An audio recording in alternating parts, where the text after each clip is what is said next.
Thank you, Christina, and for the session. It was very nice. So the final session of the day is about art tech exploring the human, with 6 wonderful projects that question our emotions, our gender, and the empowerment of the LGBTQIA and BIPOC community through debates, installations, and virtual art galleries. They are all about empowerment and solidarity, and they are bold, and I just love them. So to introduce this session, we have invited Camille Baker to join us. Camille is a professor of interactive and immersive arts at the University of the Creative Arts in the UK. She teaches audiences and experiences in the real and virtual world. She is a researcher and a curator within various art forms. This includes immersive performance with VR and sensory experiences, wearables, haptics, and e-textiles design using ethical and sustainable production, participatory performance, and interactive installation, non-linear and interactive narrative, and mobile media art and performance.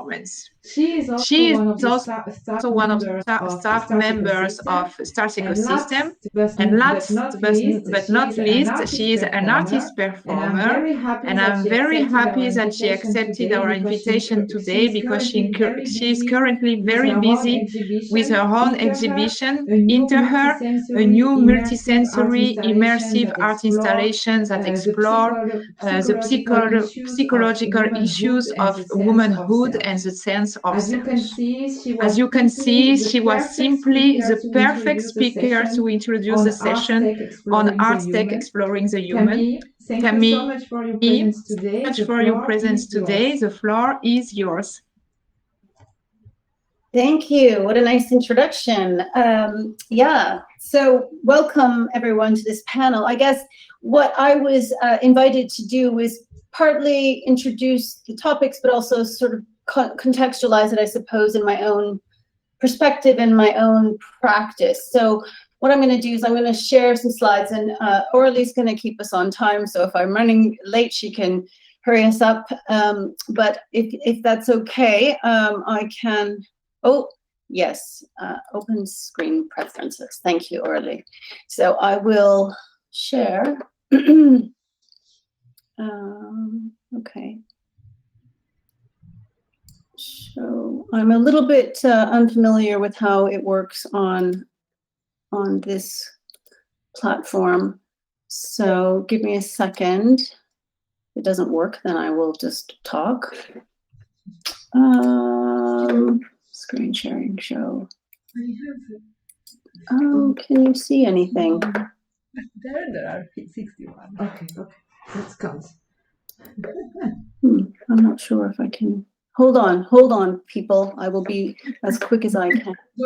Does it say that you have to restart? It says that I think they're saying something about security, actually, but I'm not really understanding that. So I will try again. In your settings, maybe? Pardon me? You can go in my settings. Yeah. Apologies all. Camera. I think that's what it wants me to do. Go to meeting, yes. Okay, that should be hopefully okay. And show.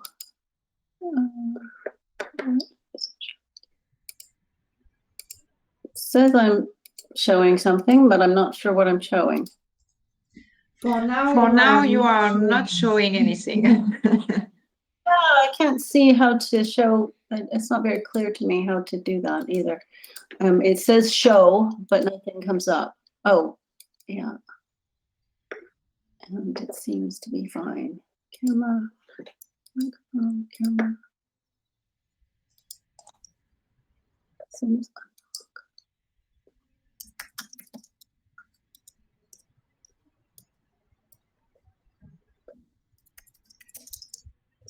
Well, I'll give it 2 seconds, and then if it doesn't work, I will just talk. Apparently, I've given it my preferences. So I don't know. Yeah, sometimes, yeah, I think maybe you have to leave and come back, and so it updates the preferences. I don't. Well, are you happy for me to do that? Yeah, if you come back, yes. Okay, I'll come back. I'll come back for sure. Okay, I'll try it now. Okay. Okay, So I see Yolanda, Valeria, Gilly. Are you ready? Yeah.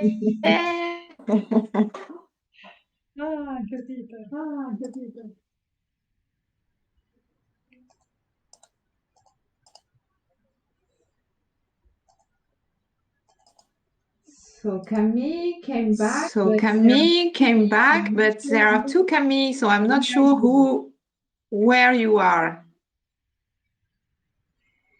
Maybe the one with the microphone on. Yeah. Oh no, now we can't see you.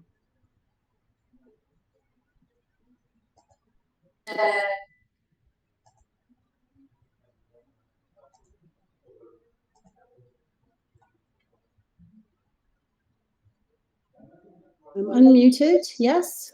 Yes. And we're trying again. You're muted. I think you have to change. Oh, there we are. Okay. Oh.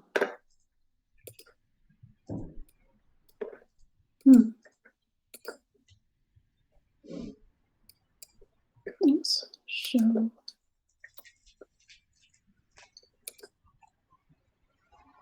We're getting closer, I think. Can you hear me? Yes, we see you and we hear you. So that's a good point. Okay, and we're going to try one more time. I really don't understand why I said I'm presenting and then it doesn't let me present. I'm not sure. Connected to audience. Okay, well, I may just go ahead and chat because it's too boring to watch somebody click their computer. Okay. So I will just talk because I can't figure out what it's doing. It's not show. It says it's not showing anything. So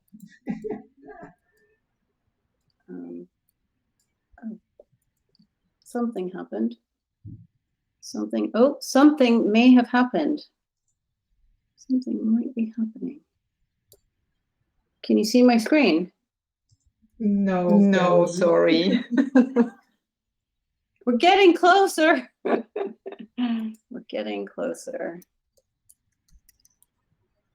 Wow, it's so much more complicated than Zoom or anything else. Why is that?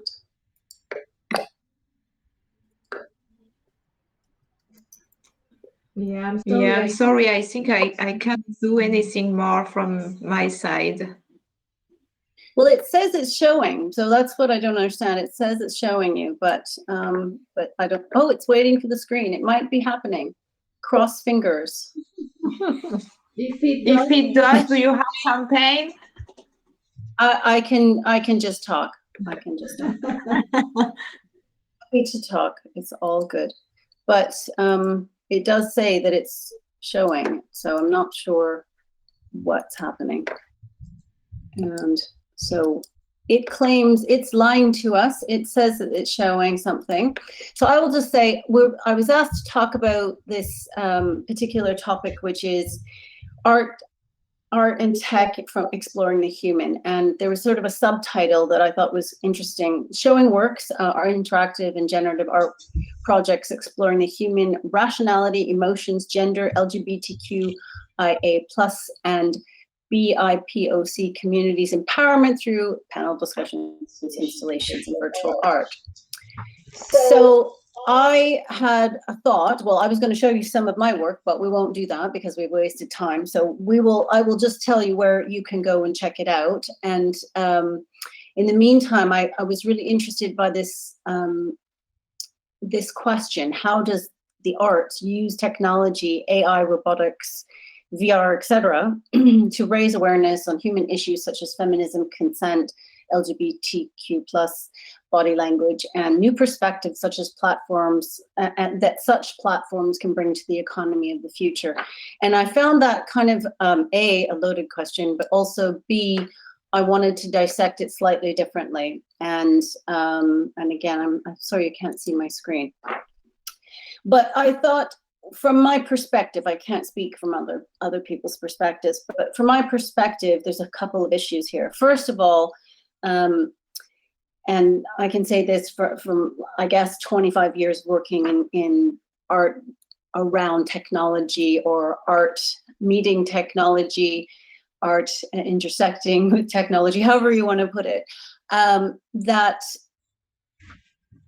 technology is just a tool. Science brings slightly different questions rather than just tools, but technology and all of these different forms, AI, robotics, etc., are just tools. And artists have always just used available tools or tried to use new tools and explore ways to express themselves or share their experiences or find ways to share and follow their passion. So from that starting point, for me, this is how I would answer this question. The next piece of this answer would be that the human issues around the body, gender, feminism, LGBTQIA plus come out of artist experiences and are, I guess, artist experiences of being and living in the world in these ways that are considered or have been for hundreds of years, other. And so from where I stand, this is not necessarily, I guess, providing new perspectives. These perspectives have been there, and it's not so much about leading to or wanting to raise awareness. In my experience, it's that people express themselves through their art, and so whether or not people and the rest of the world are willing to listen or see that art is something else. And I think we're at a period in time where we've women and artists in this other category of gender identity are now coming to a place in society where we're being heard, and that to me I think is amazing.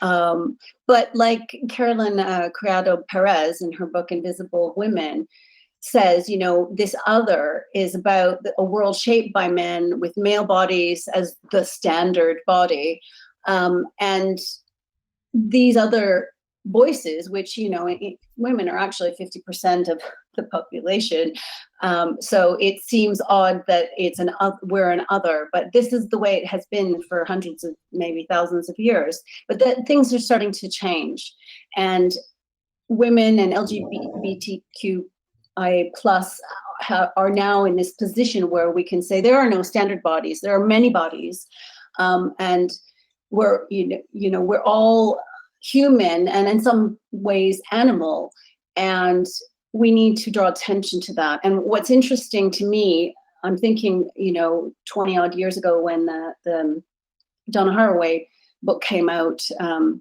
Cyborg Manifesto, this was a radical idea that women were looking at technology from a completely different viewpoint. It's not so radical now, but there are still a lot of voices that need to be heard.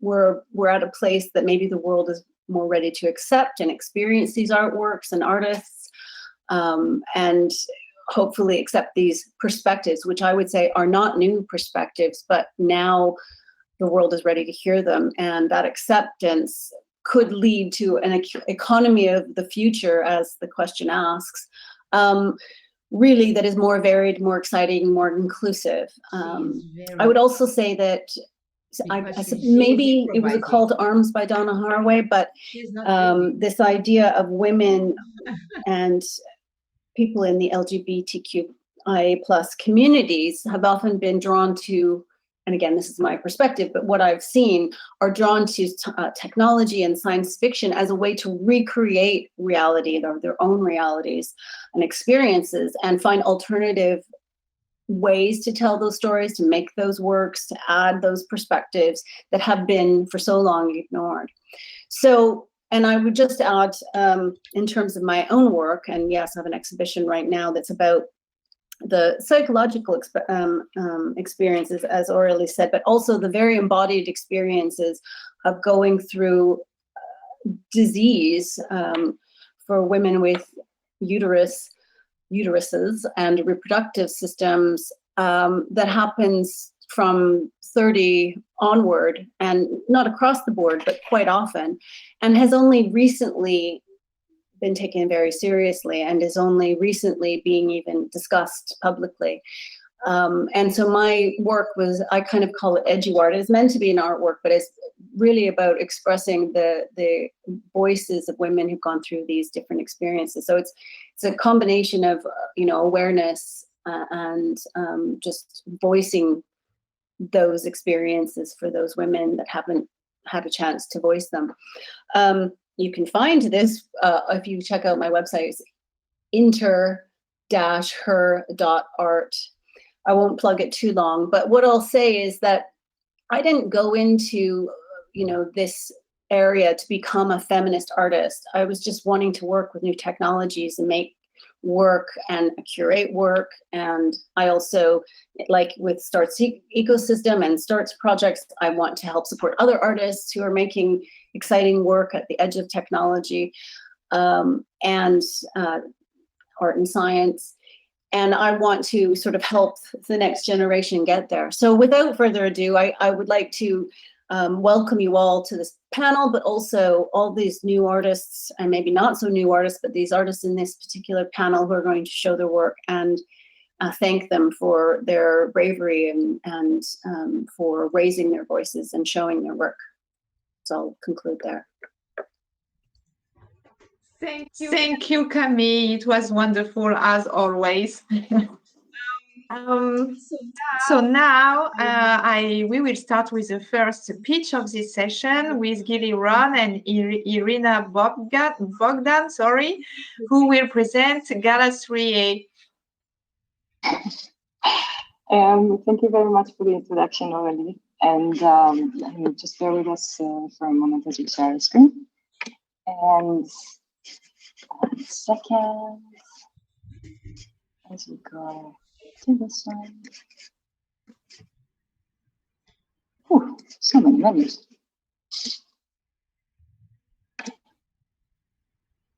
Let's see which one we can choose. Can you be my out for a moment? Yes, it's good. Yeah, it's good. Okay, so okay. We're good. Are we good? No, I mean, because we see your window that I think is for you. Wait, then double screen. Haha, sorry. We're trying to do this again. 1 second. No. And can you make us the host again? Share screen.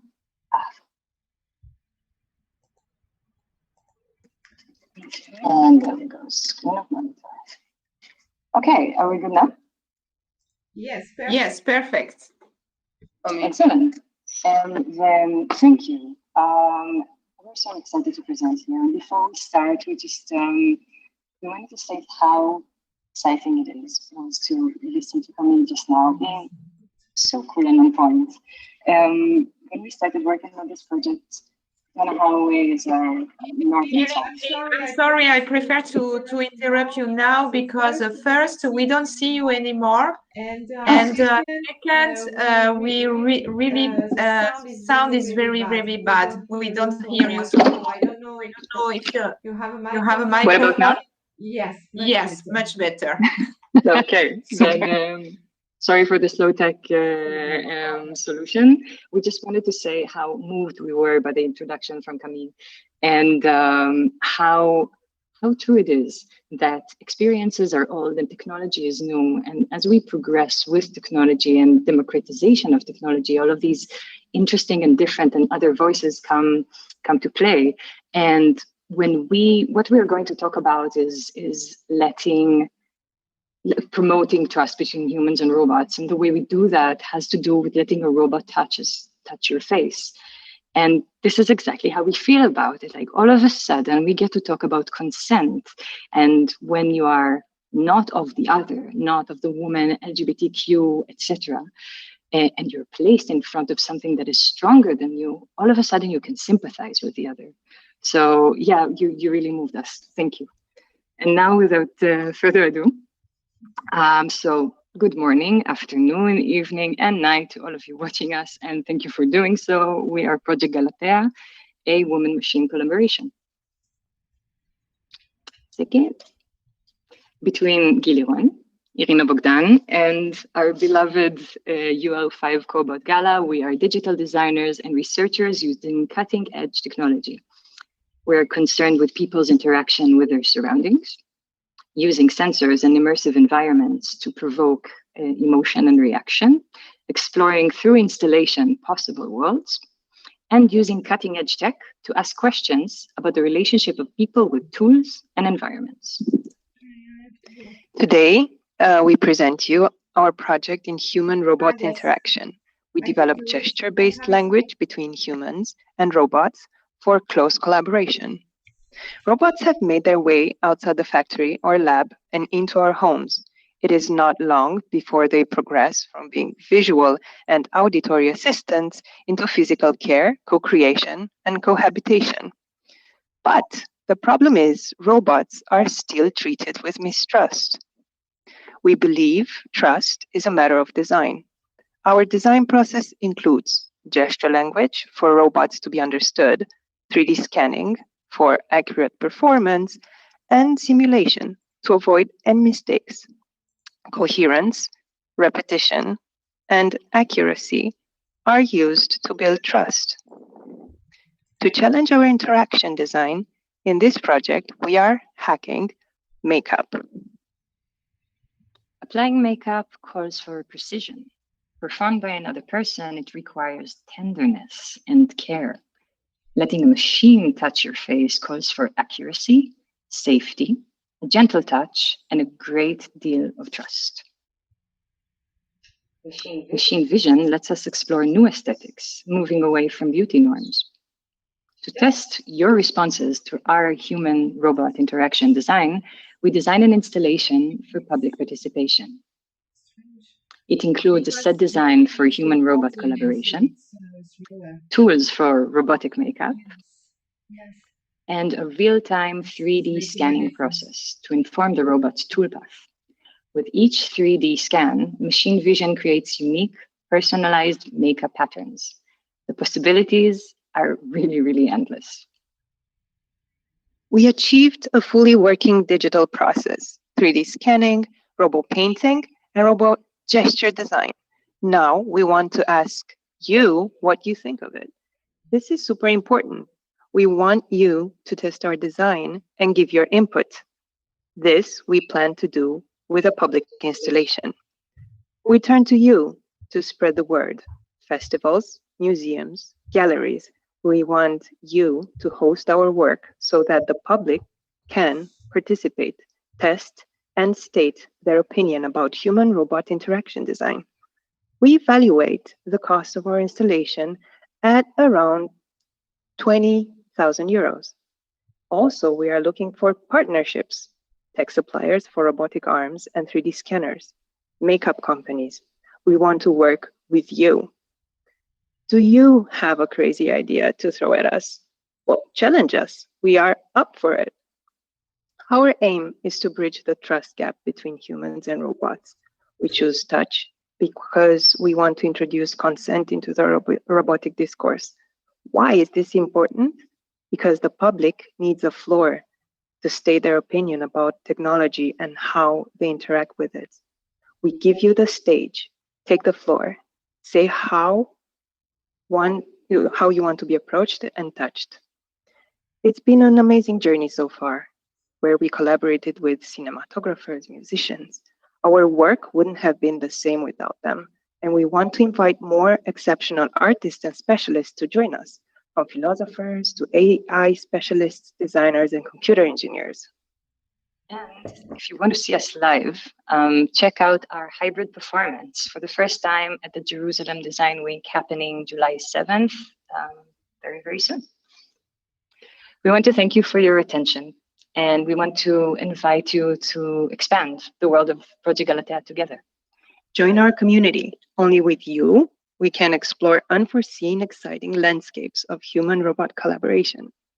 Thank you. Thank you, ladies. Thank you, ladies. Just perfect. I'm a big fan. Okay. So Now another very interesting project. It's W21 Women 21st Century from the UK with Valerie Fakin. Hi, Aurélie. I don't know if I can still share my screen. It's not being okay. Share. Let's go.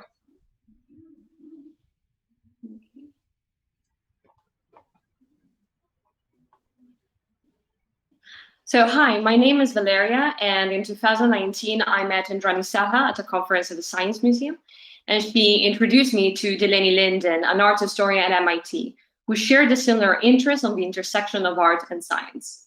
We were all working on similar themes, but our meetings and eventual collaboration relied on a bit of a chance. We reflected on our difficulties of networking. As women working between disciplines, we wanted everyone to have a chance to grow together intellectually and artistically in the way that we have. Thus, W21 was born. W21 is a curatorial laboratory, an ongoing data feminist research project focusing on feminism and intersectional practice in the fields of art, science, and technology. Our goal? Currently, we're looking for a data scientist and a business angel who can help us create an open access archival network that connects women artists, scientists, curators, and technologists all together based on their feminist influences. By tracing the constantly evolving nature of this neural network, our project will not only capture the long-standing tradition that came out of various feminist waves, but will be able to spot emerging feminisms born out of contemporary movements. Currently, W21 shares our research and data analysis in the form of panel discussions, social media, and interviews. Our next phase of the project is to launch a podcast and to create an interactive matrix on our website, which will allow a user to immediately connect with similar practitioners. Our project will solve the lack of female professional connections extant today, as indicated by recent studies. A 2017 research on network analysis and feminist artists demonstrated that there is a great degree of difficulty in tracing and making known feminist artist networks and the feminist perspectives that led to the network establishment. We hope that W21 can fill this gap by increasing feminist artist archives and providing metadata and a digital memory of those connections. Unlike the standard archive, an archive of women's voices is also subject to change and negotiation. We hope that W21 can document these dynamics. Larger gaps in knowledge exist when it comes to how women think about and operate feminisms. Studies by the Pew Research Center in 2020 and the Washington Post-Kaiser Family Foundation pool from 2016 reveals that around 40% of women struggle to adopt the term feminist, and some are challenged by its perception. More broadly, we hope our visual network will provide support system among women practitioners. A 2019 study by the Kellogg School of Management found that women can't network in the same way that men do. Women must rely on an entirely different structure that centers on a female-dominated inner circle. In their simple pool of women study, the Kellogg Project found that 77% of the highest achieving women had strong ties to an inner circle of 2 to 3 other women. Women who have such a strong support system are 3 times as likely to get a job. So how do we want to fix these problems? W21 gave us data through a crowdsourcing method. We circulate an annual theme questionnaire and use the responses of women identifying practitioners to produce an immersive and constantly evolving transmedia archive. We built an archive of women scientists, artists, and technologists talking about their methods, practices, and interests. And from there, we built clusters around certain keywords. Through our interviews of women who come from all backgrounds, our primary goal is to showcase the plurality of feminism and to create connections between women. Our goal in the next year is to develop a system that allows us to locate and connect these keywords not by hand but through an algorithm. That will take these interviews, locate keywords or those used in common, and then connect these women together. Our goal is therefore to become a quality filter. We don't want to only educate women about the various feminisms that exist, but to screen and categorize how women absorb these feminist viewpoints into their work. The final result will provide not only visual cartography of the interests shared by the group of people interviewed. Ideally, this will create an interactive, navigable virtual space where all the data will become interactive, highlighting the connections between themes and patterns, forming this interdisciplinary participant pool. If you think you could help us realizing our vision, please get in touch with us at info@women21stcentury.com and follow us on social media. Thank you so much. Thank you, Valeria. Thank you, Valeria. Perfect. Congrats. So now the next project that we'll be pitching will be a little different because it's a recorded video. It's a project named Zero by Yolanda Di Bonaventura e Saverio Trapasso. So I will share my screen. Hopefully it will be working and play the video. So just 1 minute. Hello, everyone. My name is Yolanda Di Bonaventura. I'm a transmedia artist here to introduce you to my new project, Zero. As an artist, my work focuses on the desire to always find new forms to represent the human identity. I don't believe there's a single answer to the question, what are we as human beings? That's why I have always felt the need to explore the blank spaces, the lack of definition, and the unknown. In this research, a fundamental role has always been played by technology, since technology is also an expression of human identity. In recent years, I have worked closely with Saverio Trapasso, who is the producer, technical director, and creative technologist of my interactive pieces. Our collaboration allows me to create pieces that have a solid technological research behind them. I have always been fascinated by the question, what does it mean to be alive? What does it mean to be born? Is it possible to represent this place of transition from non-being to being? Is it possible to depict primordial experiences linked to the symbolic and preconscious world in order to recover a memory of meaning? And how can technology help us in this process? So this is the story of Zero. Zero is an interactive artwork that aims to represent the space we live in before entering the world. It represents the metaphorical journey that each of us is led to make before being born, from the darkness to the encounter with our own self, to the discovery of our own body, to the light and life. Imagine you walk into a dark room. You might feel unsettled by the darkness or intrigued. As you take a few steps forward, an image slowly materializes in front of you. It's a video projection on the wall. Gradually, you start to hear sounds. You are in a field of wheat. It's as if you have already known this place. It activates your ancestral memories. You slowly move forward. The head of the deer emerges from the wheat. His eyes meet yours. The deer seems to want to guide you along this path of intimate discovery. You start following him, and then you recognize another figure emerging. It approaches you. When it gets close enough, you realize how similar you and the figure are. You now have the possibility to meet your own real self and to establish an intimate dialogue with it based on movement. You dance with the figure, and the figure dances with you. Your dialogue doesn't stop at the external form, but aims at the essential, aims at the reconnection between your inner self and your real body, between your inner world and the outer world. Then everything becomes one. Congratulations, you've just been born. Hello everyone, my name is Saverio Trapasso and I am a creative technologist, researcher and developer in the field of post-reality. In recent years, I have accompanied Yolanda's research dealing with technical design.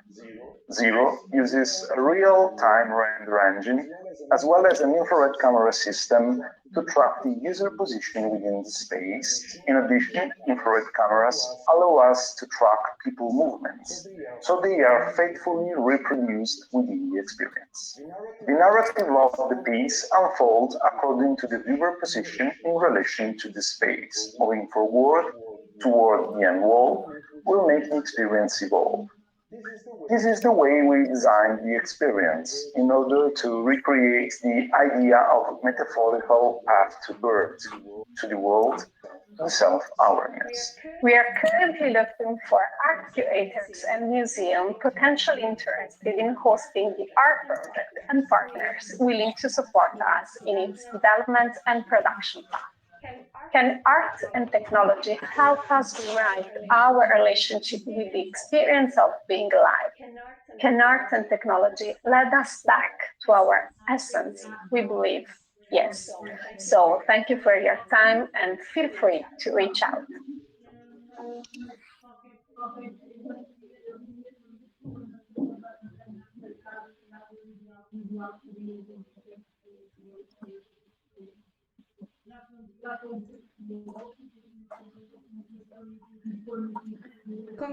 Congratulations. I see that you are here, right? Yes, very nice video. I'm not sure about the quality of the images and the sound of the office, and there are colleagues talking. I don't know if you're here, so I'm sorry if it happened.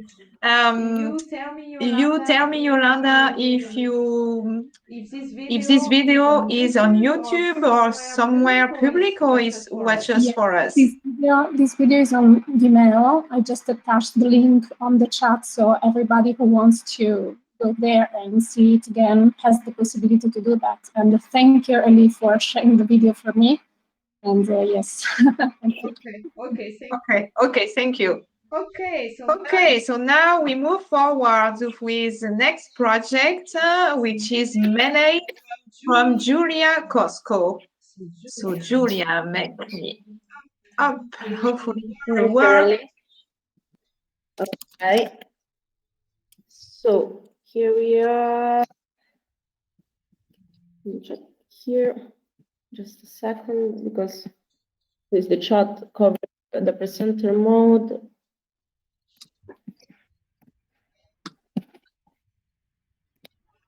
Okay, can you hear me well and see my screen?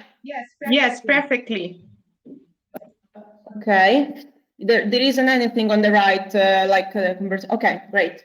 So, hello everyone, I'm Julia Cosco, and today I present you Meno de Art. The goal of Meno de Art is to develop artworks that are developed through coding and they are personally meaningful to people. Okay, so I always loved making art, and I have a technology-oriented background. And 1 year ago, I started Meno de Art, which is which joins these two aspects of my life, art and technology. Here, I develop visual through coding and through algorithms, and I put them on paper through a drawing machine I designed with a friend. Basically, a drawing machine is a motorized arm that moves a pen to write on a surface. I continuously experiment new concepts and according to what I find inspiring and challenging. And I mean, the main goal of Meno de Art, in which I strive, what I strive is to make evident the intrinsic beauty of make evident the intrinsic beauty of things and highlighting their meanings. And the sun portraits are a concept that made me realize how computational art can have a personal human value. Here, I developed the artworks starting from the sound waves of a song, and I'm currently selling them, starting from a song that people request, where I reinterpret them visually, manipulating the lines and trying to get some visual effects that can follow the style of the song. This experience was deeply intense to me because it made me, because I saw that people were using these drawings to say that they care about someone. So they were gifting them with to their loved ones with very emotional messages. And these drawings were so important because they were meaningful only to them. I mean, the data embedded, they were also represented in a crypted way, and they had as a core a relationship, a memory, a story. So at some point, I thought that this meaningful connection between people wasn't not reflected in the process of drawing, but it was only surfacing from the artwork. So I thought also that the movement to reach that output have an artistic value. So also the performance can have an artistic value. So I thought about a machine that in the same time can make two drawings on the same canvas, and each visual represent an individual data that, and the drawing process express this relationship and this connection between people through harmonic movements. What we want to do in Melody Art is to showcase this drawing process in a performance exhibition where the artworks are made live. And we want to highlight not only what's the final outcome, but also the performance, but also at the performance level, working on the visual and on how they are going to be developed. In this way, we aim to humanize the approach to generative art, where aesthetic, process, data, and emotion have a meaningful connection because they capture memories and fragments of life. And we aspire to extend this human art sensibility across different domains. And in our team, Tommaso, Rikesh, and I are all very challenging with all these artistic and technical challenges. We are all quite versatile, and each one of us jumps across discipline to help each other out. We are currently working on developing this machine with two heads and on the algorithms that are going to manage their movements, and of course in the final artwork. And so far, we disseminated this approach to generative art through our social media, and we are selling products of this nature to our e-commerce channels. What we are aiming to do with this Melody Art process is to showcase it in an exhibition where we can represent this connection under different domains.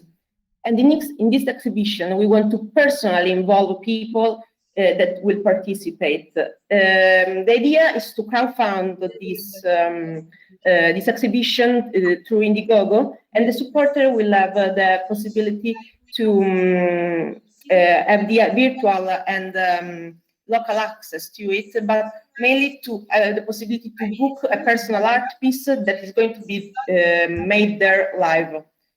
We aim to run such kind of events in order to create a format in different locations. Now, if you are interested in this project, follow Melody Art on Instagram and support us in our crowdfunding campaign. Also, if you are interested to be part of this exhibition with the personal data we will require that will be translated in an artwork, reach us, and we can collaborate in these terms. Also, if you are an artist or you are interested in sponsorship, this kind of events, we are happy to collaborate.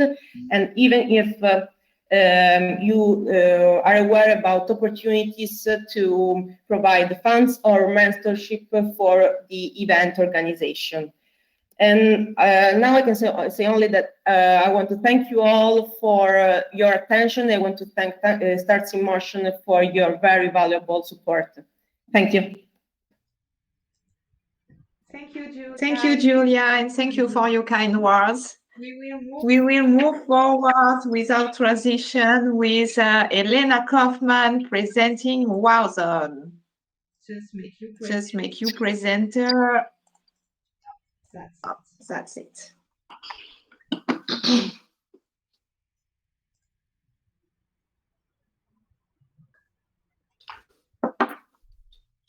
Hello, everyone. I'm Elena Kaufman, French creative entrepreneur, founder of Wow Zone, and I have a question for you, which is the general public who is, we are interested in the general public. Why do they relegate and perceive art at the periphery of society as something exclusive and non-essential? When we know this audience knows how art and creativity can play a fundamental role in impacting and transforming human beings, societies, and economies in large-scale ways. Maybe it is time for a renaissance of art where art can be democratized and inclusive. Art mediated by immersive and XR tech is already going through a revival. And there's something really interesting happening with the general public when art and tech connected to the experience economy happens. We're witnessing immersive spaces popping up around the world. And here the general public is there, mesmerized, ignited, wanting more.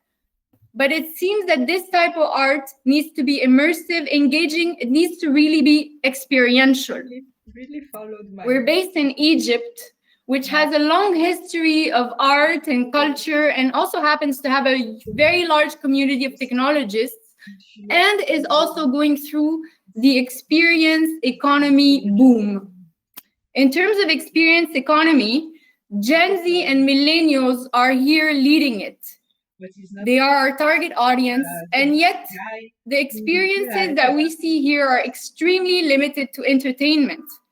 When it comes to designers here, they're also powering the gig economy, the service economy, the platform economy, much more than locally, regionally. But they come to us because what was not experiential.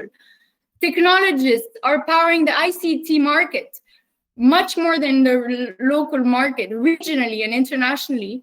But when they even develop games, they're not art games. So they're not serving really the art, XR art industry.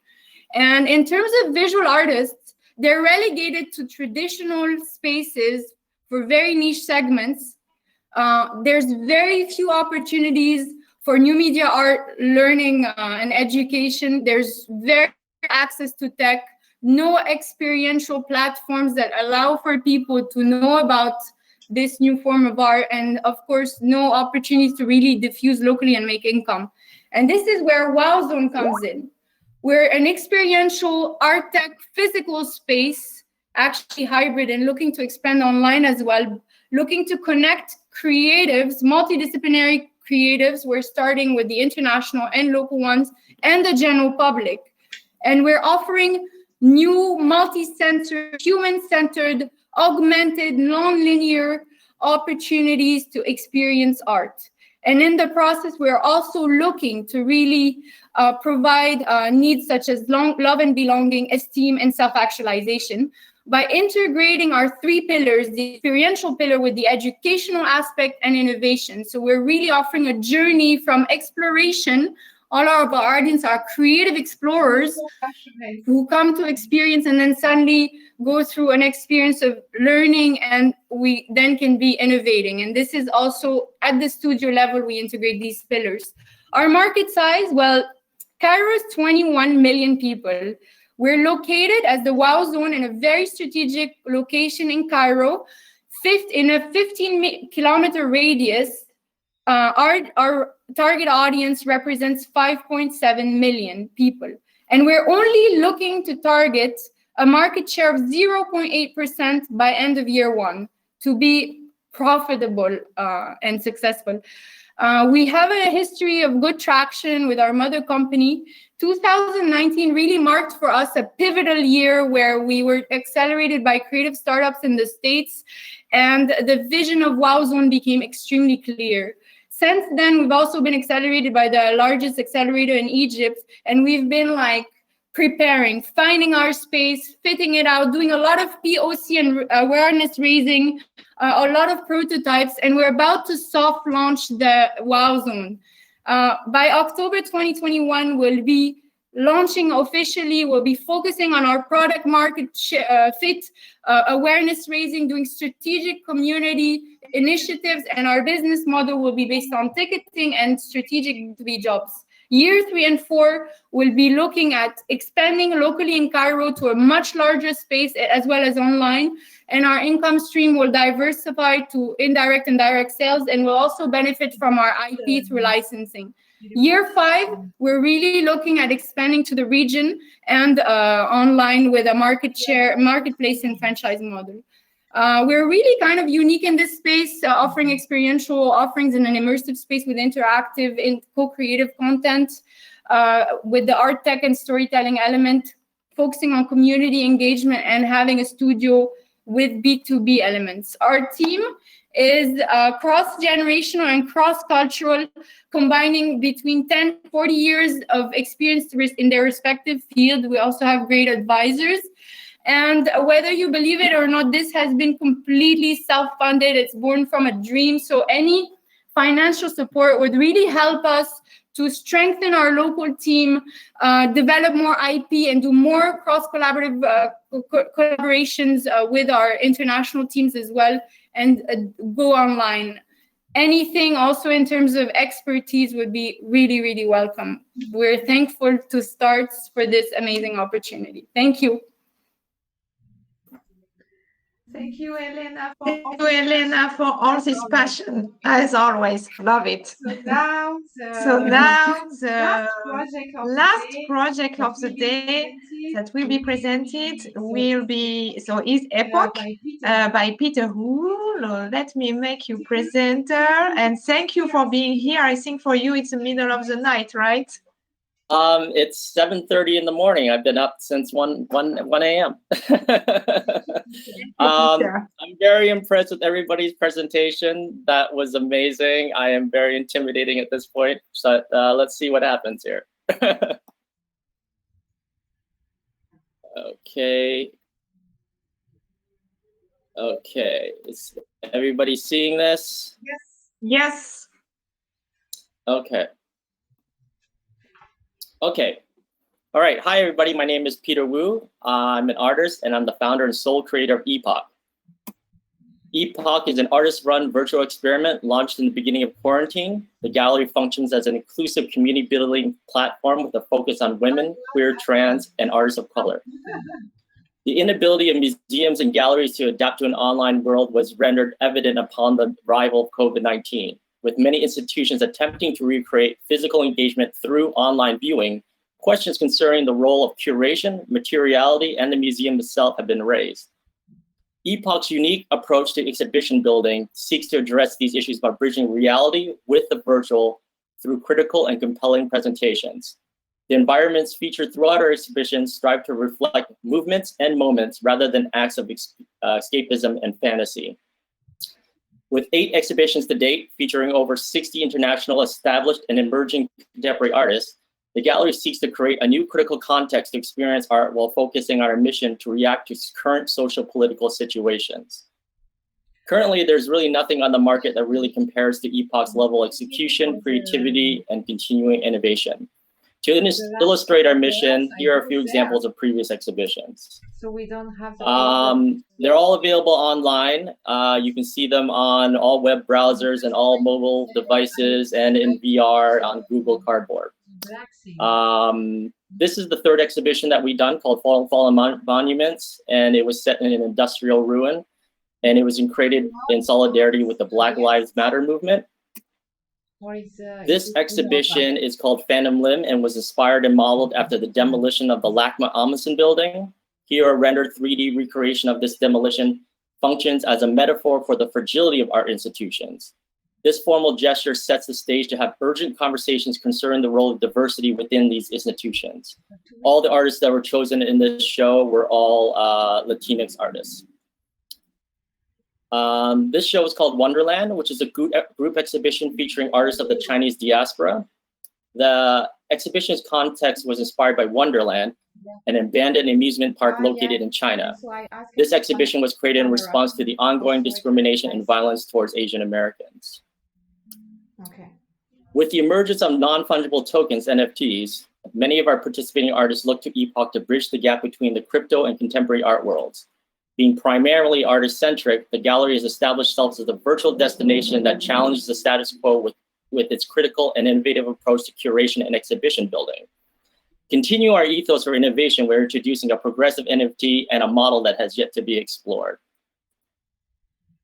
Epoch has minted the entire virtual exhibition Freeport as a singular NFT containing a compilation of artworks by the participating artists. This has never been done before. Freeport is the current exhibition we have produced and is inspired by and modeled after the Luxembourg Freeport. There are many simulators that can be made between Freeports and NFTs. Both exist in unregulated territories, are constructs of capitalism, and can elicit unsavory practices.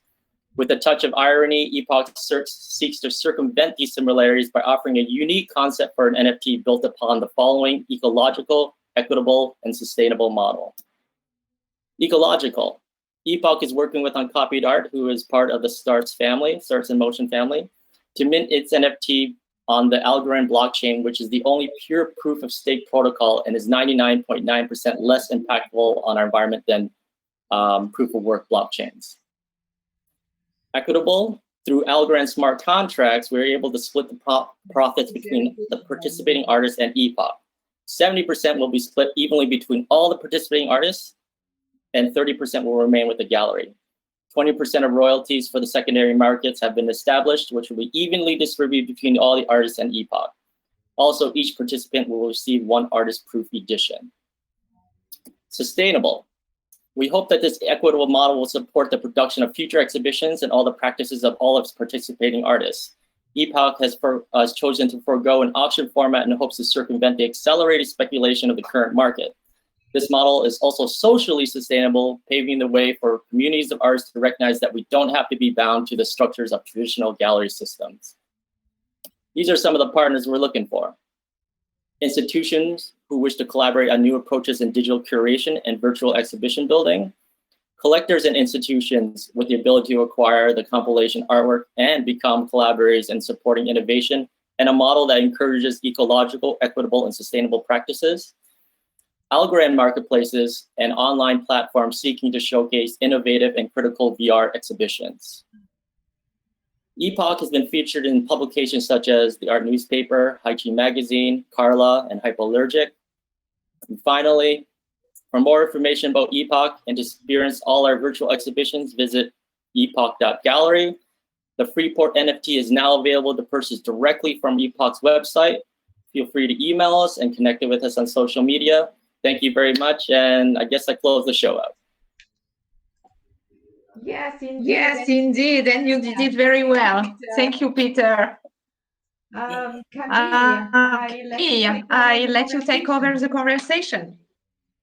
Yeah, thanks. So I had lots of really amazing projects there to find questions for, and I hope I found some interesting questions or things to get you to speak about slightly more. And I think it might be good to go back in the order of presentation so we get familiar again with those who start at the beginning.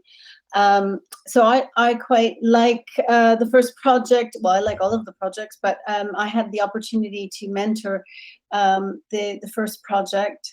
Galathea. Thanks, ladies. I think it's really fun work. I wanted to ask you. Maybe I already asked you this when we talked just us, but I guess I wanted to know, why did you want, what was the impetus for why a robot should touch you? I think this is a very personal thing, and you know, I don't know that I necessarily want a robot to touch me. So where did this idea come from, and particularly, why makeup? Why is touch important? So I have a three-pronged question there.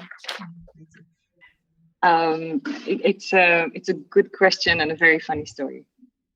Can you hear us well enough?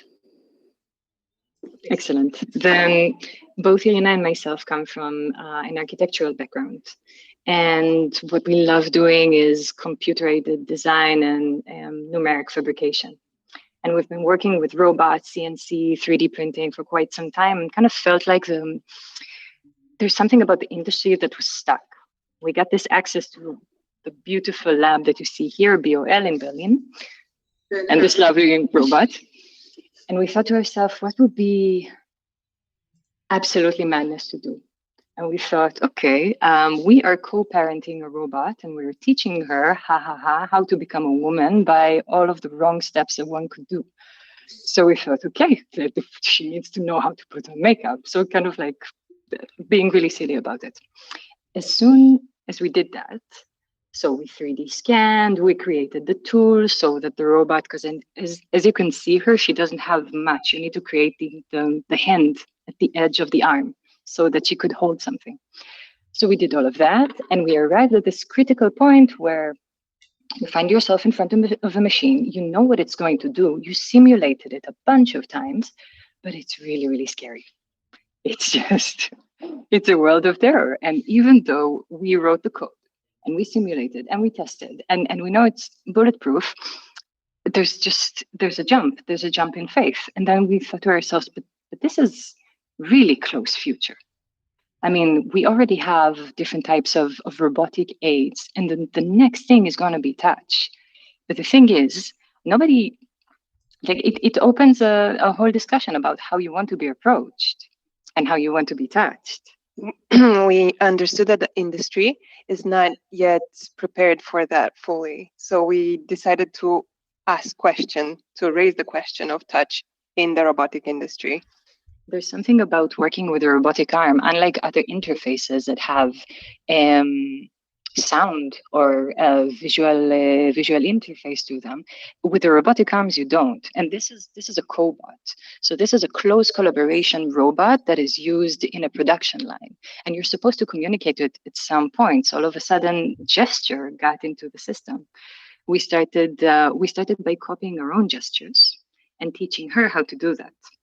And now we're speculating about it with the dancer, which is all the more fun. And thinking about how a robotic arm that doesn't talk and doesn't show you anything can be delicate and approachable, and how to build trust. And ask for consent. Yes. Because basically what we are very much emphasizing on is making a robot get a human's consent. Which is, the consent is to actually touch you, right? So it's a metaphor almost to our own communication, right? And then also in our whole research process, we understood that robots are a mirror of our own. And it's good to mention because touching, consent, and all these values are practiced through this robotic mirror, if you may. I hope we answered your question. Good. Thank you. Yeah, I think there's lots of things we can talk about all of these projects, but we don't have a lot of time. So I'm going to jump to the Women 21st Century and pick up from where you did your presentation, because I thought that was interesting. And I'll give some background. Two things happened sort of simultaneously recently that aligns with your work. Was one, I was asked this morning, or I wasn't personally asked, but on Twitter there was a question in my feed. It was like, who is your favorite female artist? And it was interesting. There was two barriers. A, how many artists can I think of off the top of my head that are amazing, that aren't necessarily only my friends, but also women out there that I admire. And also, second challenge was, are they on Twitter? But another thing came up yesterday, which was, and it's kind of related to my question, which is there's a problem in the UK, probably in Europe, probably elsewhere, that there are not enough girls entering computing science and wanting to learn computing. And so my question is, I guess, how will you promote the work to reach the larger audience so that, when you get a random question on Twitter, we can all say who our favorite female artists are without question, and not just, I'm interested in tech artists in particular, but in general, there's not enough promotion of female artists. And then the second part is, are you thinking about how to get this to girls and into schools and in universities? Because this is where the ignorance starts, right? We don't know who these women are. And so I'm just curious if that's on your agenda. Well, thank Camille. I'm not sure I do have an answer straight for that. I think it's a very challenging question, and we have all to think about it. I would say, like, first, like when we decided, to found, W21, so Women 21st Century, we decided intentionally not to use the word female, because in a way that was, relating too much to the biological aspect of, how, with what kind of tools, what is your biological, body, and how, to which extent, that is defining you, instead of saying the way you perform your body. And especially I think nowadays when we're talking about intersectionality and gender fluidity, that is incredibly important.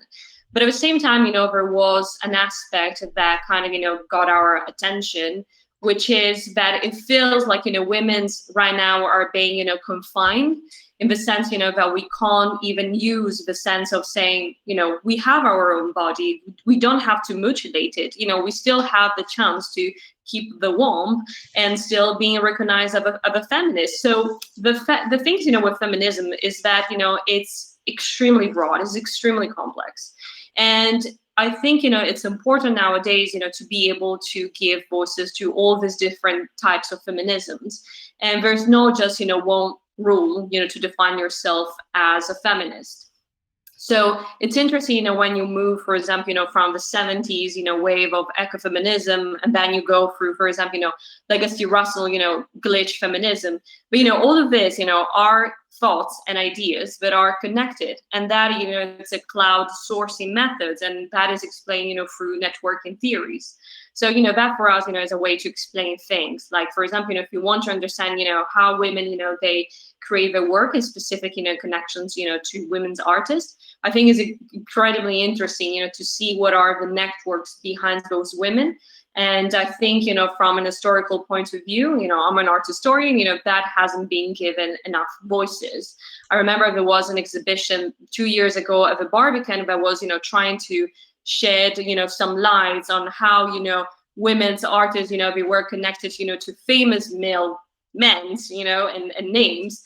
But, that is probably problematic, that we still have to look, at names of men in order, then to start focusing on women. So we want to kind of, revert the way the archive is built, which is by, you ask a question, and that doesn't create a taxonomy. Taxonomy comes from a very white privileged Western gaze. But in a way, if you have the chance, to make this information movable and mutable at the same time, so to move around the time and to constantly provide active information, we think that's where the new information comes along. And in regards how we do that, so how we go through also different audiences, is that first we did it through just having the sort of 6 degrees of separations, which is a theory that says we're all connected to each other through 6 steps. And hopefully, by following this sort of a mycelium mind and networking way of proceeding, we will able, to extend the network of W21 and using data science, to shed some light on how feminism is perceived and how it's moving forward.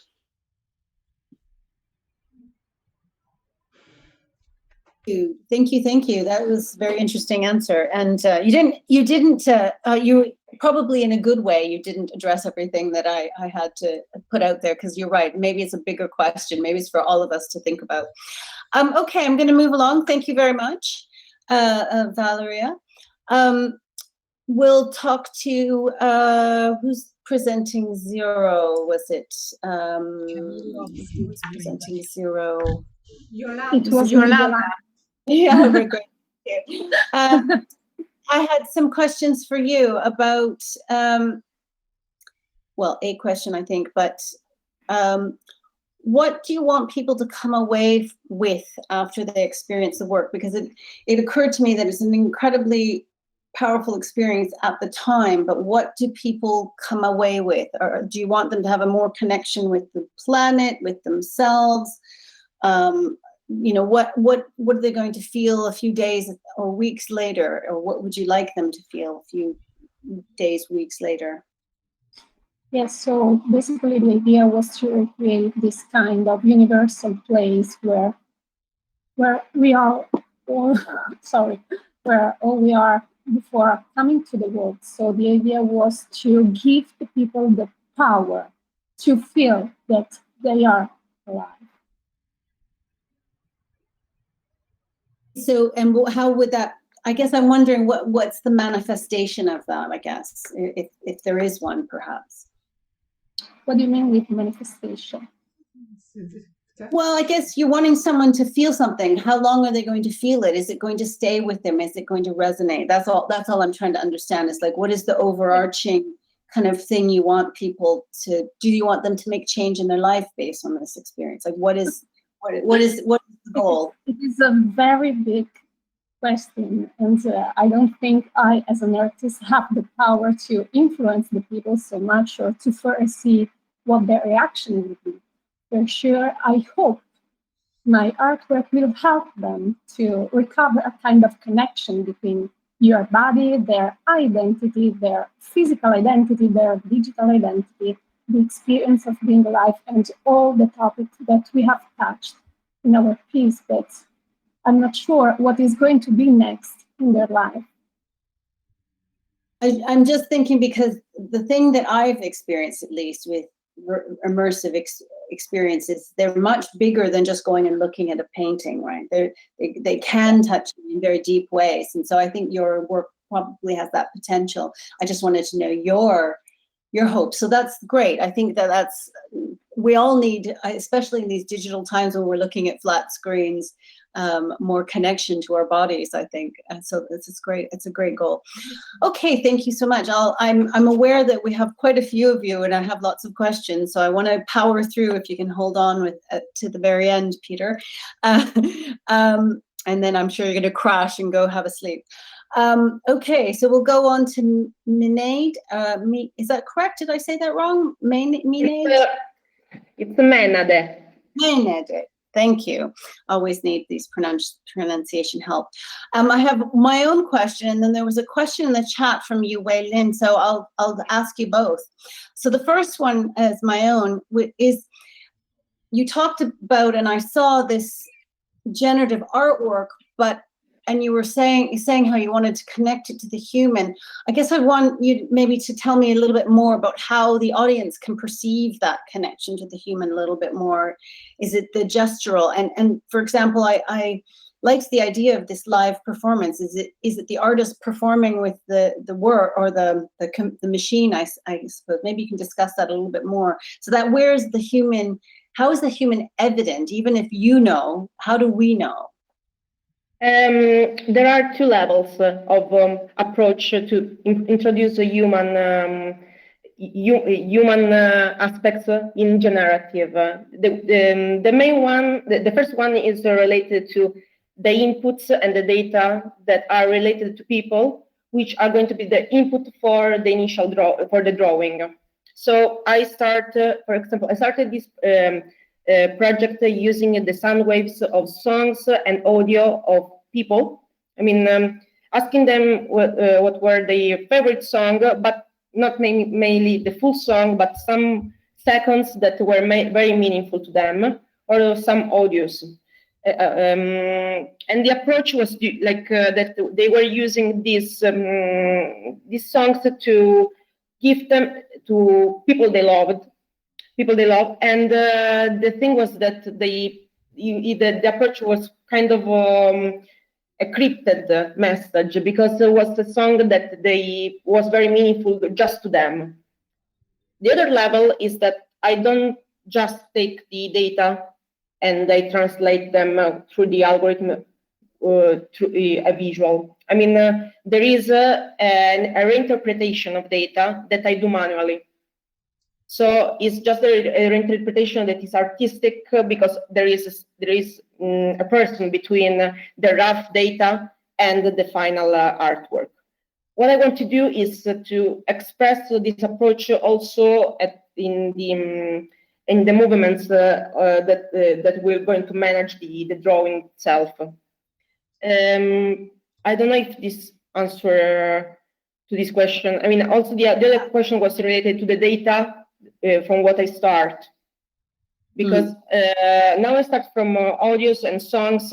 Songs aren't personal data, but are can be very meaningful to specific people in specific second of the song. And they are also, to a commercial point of view, the most the kind of data that people can share more easily in terms of I tell you this song and the seconds. If the barrier, for example, with the other kind of data like biometrical or location, is the possibility for people to share them. So this is where we are experimenting as well. How can people share this kind of biometrical data that are meaningful to them? There is also this other concept I'm working on, which is that you can find in my Etsy shop, in which there are all the contours of a person and of the whole family. I mean, all the family members can make this shape of their hands, and they are all connected in one line that is going to be like drawn by the machine. And this is a way of, to represent something that is unique, is related to some specific people in a specific moment of life, because you are taking the fingerprints of a kid that is going to have that dimension of hand just in that moment. And it's generative art because it's developed by coding, but I think the most important thing is to keeping it human in terms of what can provoke people emotions that are still maybe not universal concepts, but are very related to who's next to us and who we care. Yeah, great. I think you've already answered this, but Yue Lin in the chat asks, or maybe you can elaborate or talk about it slightly more, what kind of personal data have you used? And I might tag on to that, how are you keeping it secure? In terms of biometric data, we are experimenting, for example, with the ECG, so capturing from the muscle movements, about body shape with 3D scanning, mainly. But the main thing to keep them, to let people rely on us in using this data is that they have only an artistic purpose. And they also, whatever comes out from those data are personally re-elaborated by an artist. They have artistic and personal purpose, but they don't have any other purpose in terms of use data in any other kind of way, like evaluate health or other aspects of life. They have only an artistic purpose. Okay, great. Fab. Okay, that was great. So we'll move on now. Thank you very much, Julia, to the Wow Zone folks, Elena and partner there. So you're trying to fill a different kind of gap, and I've just been observing sort of all the different platforms and things that have come up in the last year during the pandemic that is related to, virtual spaces, literally virtual or physical spaces that house and support virtual work.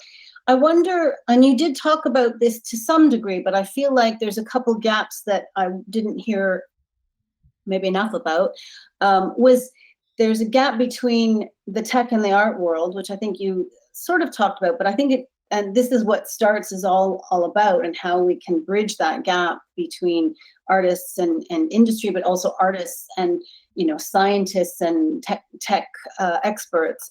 But then that other piece, which is the art market, or the art world, as opposed to what we might be more loosely calling art and tech in STARTS. But there is something called the art market, which is much more mainstream sales, economy, etc. And then there's that third piece, which is the public, who are the public, right? So there's, to me, I see there's a lot of disconnect that still needs to be bridged between the tech and the artists, but also the art market side of things, because I don't think the art market still quite value artistic work that is made with technology or art science divide. That market is a completely different world, and then reaching the general public. So I'm just wondering about that, and also, are you building a virtual platform? You talked about a physical space, which I thought was interesting. So yeah, I have lots of questions on this. And how do you make the tech of VR immersive experiences less? I've been told that some people feel that it's exclusive, it's not accessible. People who've never tried VR or immersive work sometimes find it intimidating. So there's a lot of bits there for you to tackle. And I'm sorry, I don't mean to make it difficult for you, but I was like, wow, what about this? What about this? So have a go. Okay, thank you very much for your questions. So I guess the first question is the tech and the artists. That's kind of part of the social business side of things, where we have a whole job of educating the audience. And this will take a while. And we're starting by building an extended team, bringing in selected artists in and introducing them to specific tech. So tech that are accessible. Actually, yesterday we had a workshop with selected local artists and international artists from Austria joining to introduce the tag tool software, which is just about digitizing your own art and practice, and then learning to animate it and then have it like in this immersive format, and then even being able to collaborate with other artists. So we're selecting our tech and we're also doing very strategic small initiatives to bring in that local community. And then we want to expand to other creative communities, the technologists, the makers, the obviously other like dancers and musicians. So, and we're looking to expand locally and really absorb that these creatives, slowly introducing the tech in this process. On the general public side, the tech is just the magical tool to deliver an experience. We're talking to them as creative explorers. So we tell them, you are an explorer and you can be different types of explorers. You can be a contemplator. You sit and you are in the present moment absorbing the art, and the tech it's not about the tech, but the tech is just serving and supporting the experience. There are other types of explorers who are learners and who want to learn about the tech. And so with these ones, we welcome them to come to meetups, and we will precisely open the space now and then to these kind of curious explorers and do workshops. And then something else connected to the web side of things and the online side of things is we are not looking at the moment at building from scratch a VR web platform, although we would love to, because it's a whole business unto itself.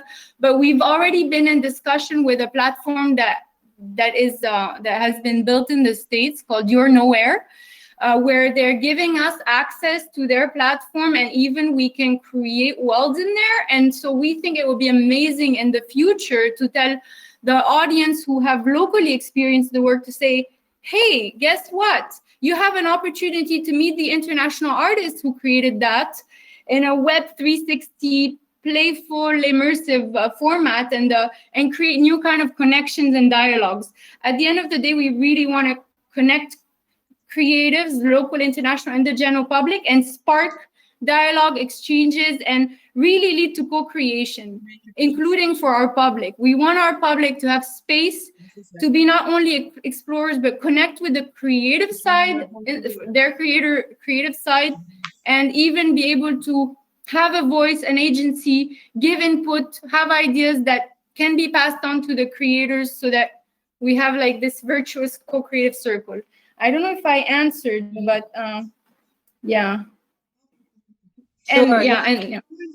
There's a lot of, I mean, I guess I'm thinking that some of these opportunities could become quite niche, and so you've got some big business ambitions, but these are very, this is a niche area. So I'm just curious about those, how you're going to reach the less niche world, and that's all I was trying to find out. But also that connection, there are a lot of disconnects, and I think for a project like yours, you do have your work cut out for you trying to get out there. So congratulations and good luck. I think it's interesting and very ambitious project.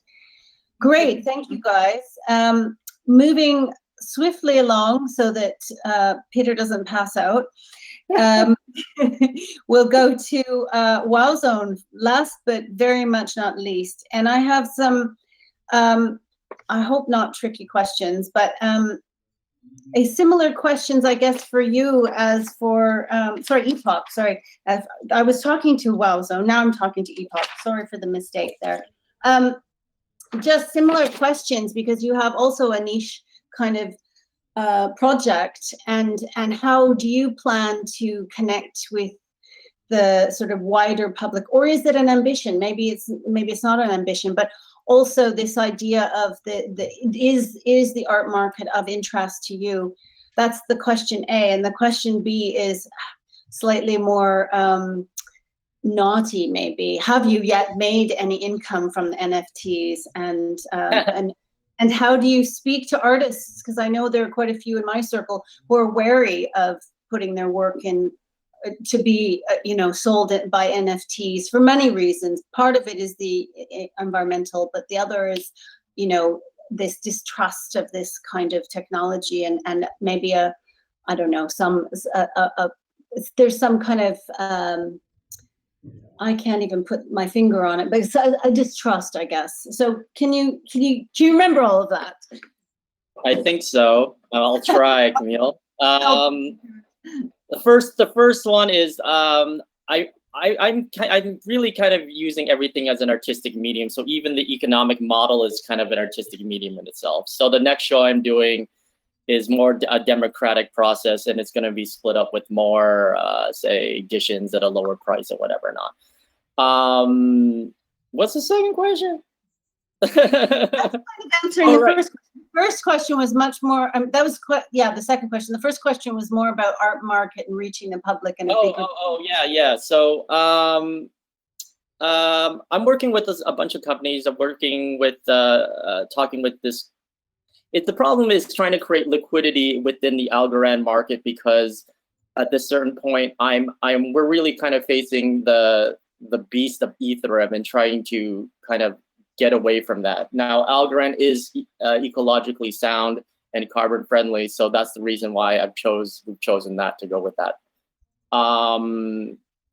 Now, yeah, I mean, just reaching a larger market. NFTs are a weird thing right now, to be honest. I mean, the market is down in general, and I'm proposing something that really hasn't been seen before, so it's kind of hard to get people on board to kind of adopt this type of thing.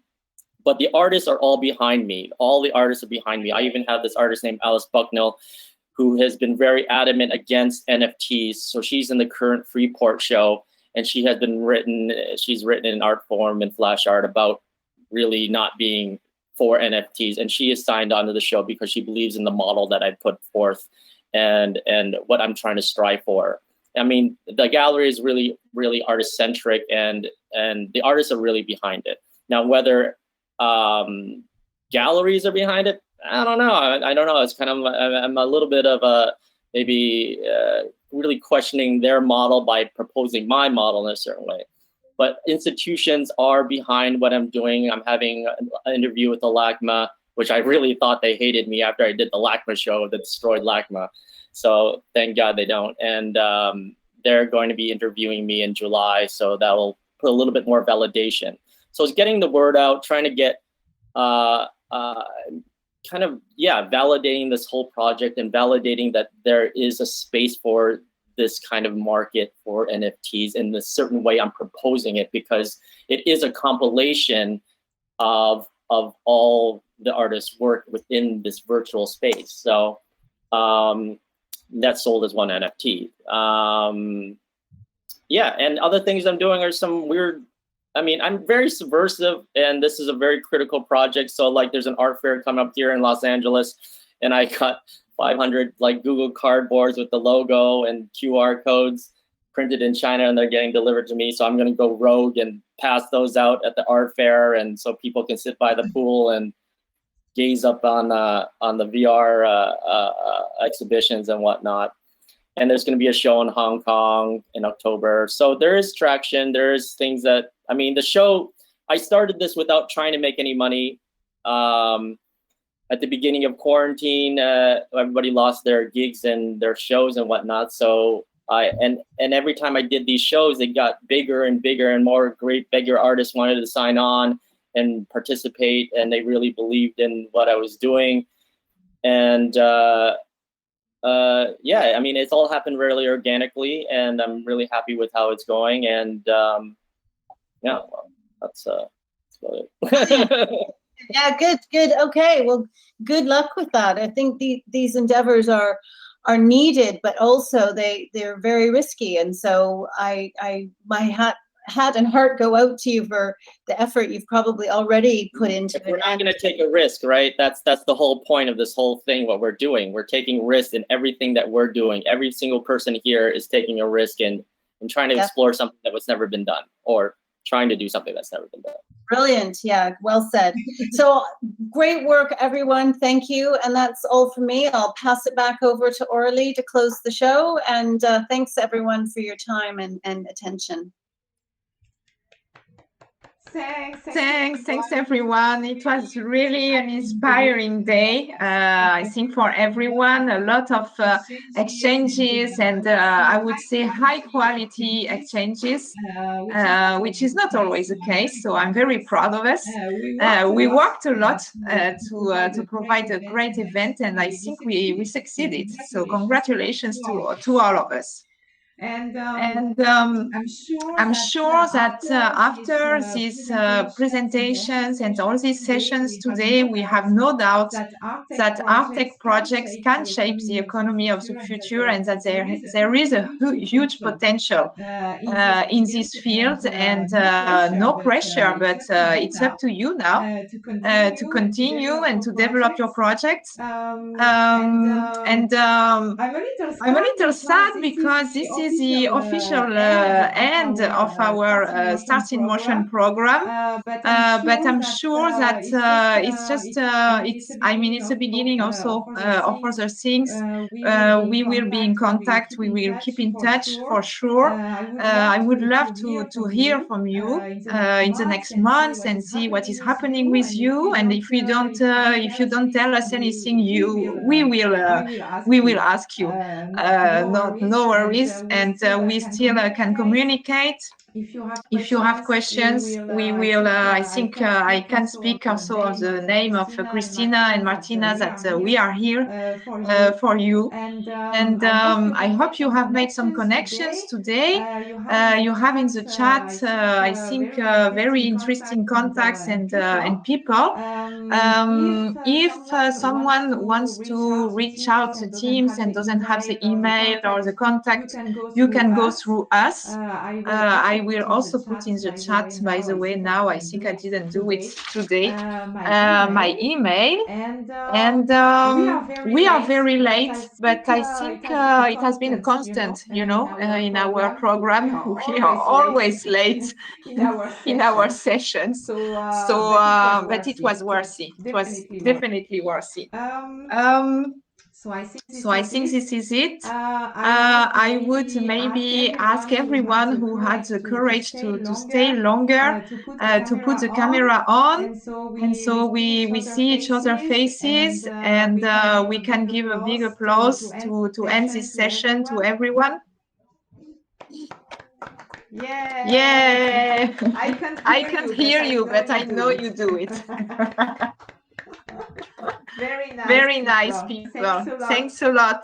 And see you. Thank you so much. Bye. Thanks, everybody.